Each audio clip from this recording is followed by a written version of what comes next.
Vasco Esteves de Cima, concelho de Ceia, é, há décadas, terra de imigrantes que voltam para gozar a velhice na terra natal. Nem o despovoamento provoca o fim da vida comunitária e, por exemplo, a terra tenha uma mercearia self-service, em que os clientes tenham a chave da loja.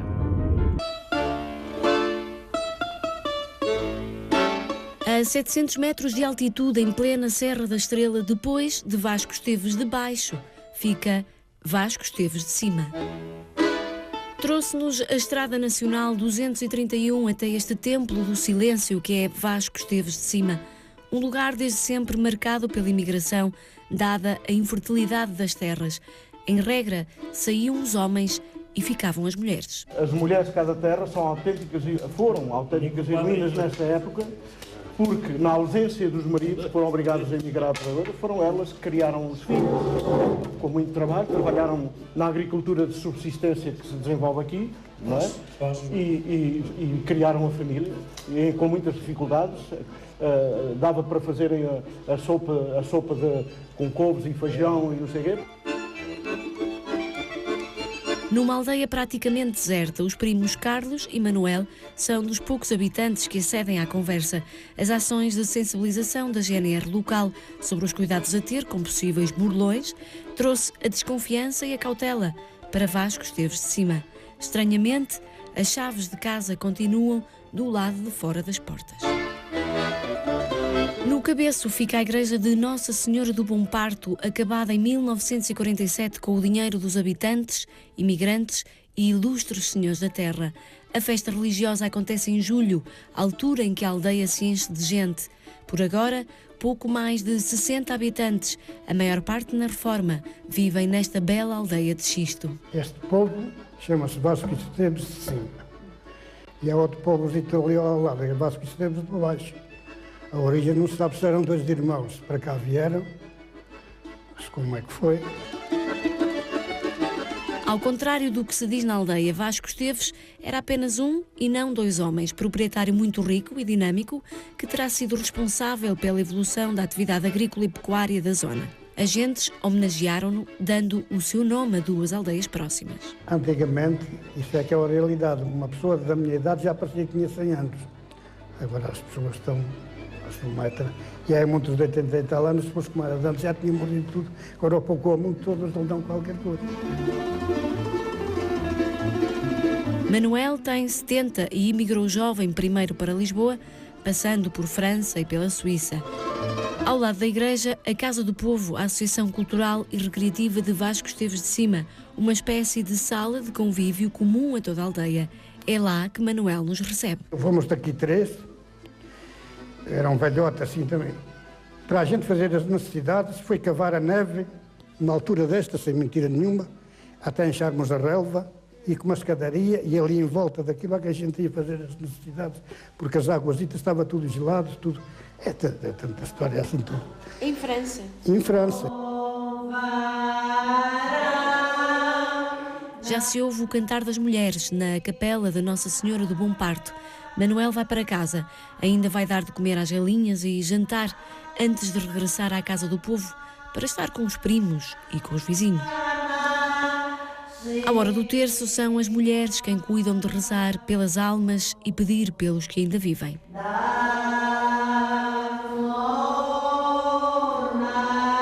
Poucas, mas equilibradas e agradáveis, as vozes do terço saem à rua. Já tenho 73. Ai, mas não parece. Então não parece. Tem o cabelinho preto. Mas isso a gente põe o preto, filha.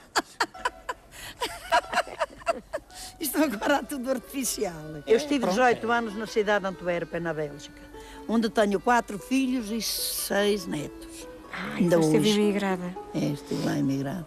18 anos. O meu marido, 22. 66. Maria Gabriela e José, mais 2 filhos da terra que seguiram o caminho da Europa e regressaram às origens depois da reforma. O que é que fazia lá? Eu tratava dos meus filhos. O meu marido é que trabalhava sozinho. Mas nesse tempo, era muitos abonos de família, aquilo era lá muito melhor que agora. Era, ganhámos lá muito dinheiro, graças a Deus. A aldeia de Vasco Esteves de Cima.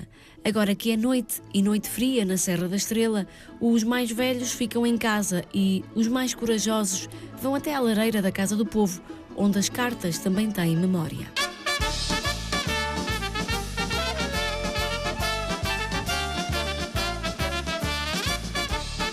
Aqui não se joga à sueca, ao póquer ou ao buraco.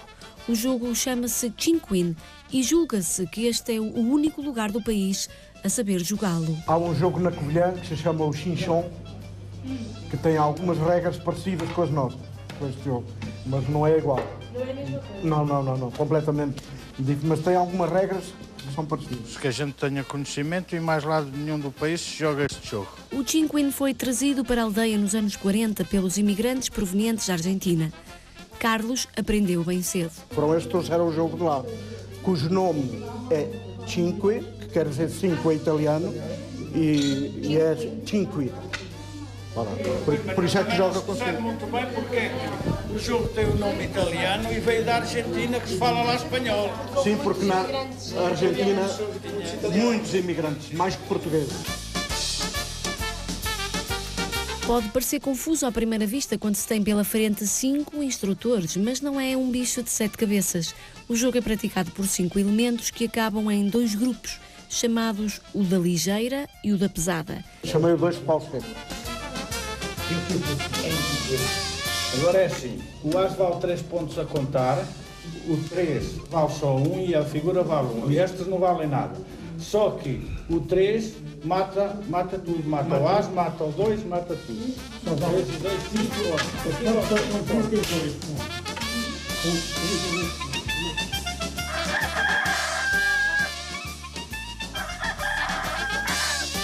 O galo de Manuel já canta, da varanda, o olhar sobre a aldeia e a Albertina.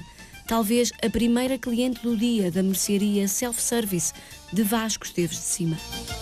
O estrangeirismo aplica-se a um velhinho conceito que o antigo merceeiro introduziu na aldeia. Foi sempre assim, já no tempo de além uma mercearia, antes de aqui abrir este centro, havia uma mercearia além no povo e o senhor que estava lá, às vezes ia à ceia e punha um papel, boa ceia, sirvam-se.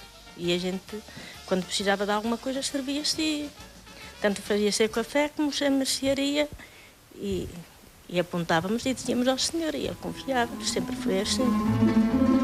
O conceito é simples. Os habitantes da aldeia têm uma chave de acesso à mercearia, servem-se desta quando precisam, registam as compras na caderneta pessoal e, no final do mês, acertam-se as contas. Até ver, nunca o círculo de confiança foi quebrado, diz Alda, que é quem organiza e faz as encomendas da mercearia. Há pessoas de fora que têm chave, vêm de Lisboa, vêm passar fins de semana com amigos, chegam aqui, chegam de noite, chegam a horas que não há aqui ninguém, têm a chave, abrem a porta, vão ao bar, servem, se precisam de alguma coisa daqui, levam, apontam e depois fazem contas quando se vão embora. E confia, nunca houve nenhum problema? Nunca. Até hoje. Já perto da hora do almoço, vamos ao reencontro com Carlos. Ao cimo destas escadas, reconstruiu a casa onde nasceu. Já se arrependeu do investimento. Para virem, por exemplo, uma maca, os bombeiros com uma máquina aqui para cima, não é? Para levar uma pessoa doente é um bocado é difícil, não é? Carlos não é só mais um imigrante que saiu de Portugal para vencer na vida. Ele venceu mesmo antes de sair para Lisboa. Chamaram-me à parte e disseram-me: filho, não podes continuar os estudos, pois é muito caro e não temos qualquer possibilidade de pagar. Temos que pedir a alguém que te ande lá por Lisboa, que te arranje trabalho. E foi assim, aos 11 anos, saí de casa para viver à minha custa. No dia 27 de abril de 1974, tornou-se delegado sindical, missão que abraçou e sobre a qual hoje escreve Na Quietude de Vasco Esteves de Cima. Os ingleses utilizam e em termos económicos e financeiros, utiliza-se uma frase que é os working poor. O que é um working poor? O working poor é um trabalhador pobre que trabalha a 100%, ganha um salário de 100%, mas não ganha o suficiente para viver com dignidade. Apesar de retirado, ainda fervem nas suas veias o sangue de um sindicalista da velha guarda. No nosso país há tanto dinheiro como nos outros, é a mesma coisa, é um país rico como os outros, só que o dinheiro está mal distribuído. Com quem é que fala sobre estas coisas aqui? Aqui não falo praticamente com ninguém e só esporadicamente, porque as pessoas não me entendem ou pronto, entendem, quer dizer, mas pronto, não têm, ou porque não sei, não lhes interessa, ou porque as pessoas são alheias à política. Como se a política aqui chegasse, diz Manuel. Agora dizem que é a democracia, de antes que era a ditadura. Mas agora, de antes é que se aqui vivia a democracia, não é agora. Agora não é. Agora, porque de antes juntavam-se a cavar os terrenos, comiam todos numa bacia, em volta, todos tinham. Hoje julgam-se já uns superiores aos outros, já todos têm o tacho, alguns lembram-se até que só eles que é que têm o tacho, mas hoje normalmente todos têm o tachito. Assim, isto é que é a realidade das coisas. A realidade das coisas, esse agente abstrato da mudança que fez Carlos sair de Portugal, como se fosse um exilado político. Na rua, já não são os metalúrgicos, quando vinham para a rua faziam tremer governos. Já não são os metalúrgicos, nem a construção, nem a hotelaria, nem o comércio, nem esta gente. Hoje quem vem para a rua são os médicos, são os professores, são os enfermeiros, são os ricos. Está a ver? Mas eu continuo a pensar, a minha ideia do... Pronto, eu estou aqui, num raio de 35, 40 quilómetros, há 5 cidades. Mas o que é que eu vou fazer todos os dias para lá? Nem me interessa. Já era uma coisa, se calhar até era visto como um bicho raro.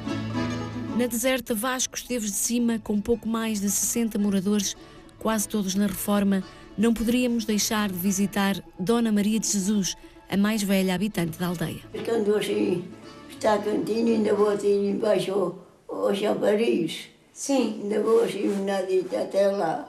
Outros dias vou só até ao meio e volto para trás. Mas para o outro lado já olha a capela custava muito dia, já nunca mais lá fui. Chega-se a hora do almoço, a aldeia está tão calma como no dia anterior e provavelmente amanhã estará na mesma. Manuel avia-se na sua adega do vinho que lhe vai acompanhar a refeição. Maria de Jesus já almoçou. Havia 10 minutos, até pensei que seria ela que ainda veio a voltar, mas já não. Aos 102 anos, a mais idosa cidadã da freguesia é um corpo de memórias. Por ela passaram as histórias anteriores às de Manuel ou de Carlos. Viu construir a igreja, reconstruir a torre e o relógio, viu os homens da terra abalar para a Argentina e para o Brasil e regressarem com dinheiro no bolso e baralhos de cartas. Testemunha de um tempo que transformou Vasco Esteves de Cima, Maria aguenta-se firme, como uma boa mulher da serra e acolhedora como uma boa anfitriã. Caiando enquanto Deus quiser.